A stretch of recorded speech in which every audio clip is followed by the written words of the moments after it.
வணக்கம். நீங்கள் இணைந்திருப்பது தமிழமுதத்தின் வானிலை அறிக்கையுடன்.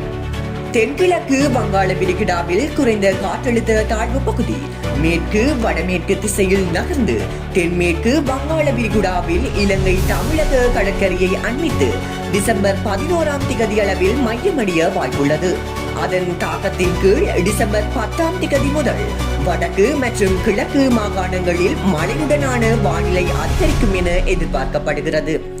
வடகிழக்கு பருவமழை நிலையும் மேற்குறிப்பிட்ட நிலையுடன் நாடு முழுவதும் படிப்படியாக நிலை பெறும் என எதிர்பார்க்கப்படுகிறது.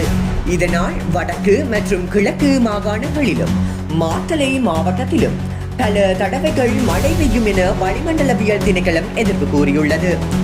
மேல் சப்ரகமுவ மாகாணங்களிலும் காலி, மாத்தறை, நுவரெலியா மற்றும் கண்டி மாவட்டங்களிலும் பல இடங்களில் மாலை அல்லது இரவில் மழை அல்லது இடியுடன் கூடிய மழை பெய்யக்கூடும் என எதிர்பார்க்கப்படுகிறது.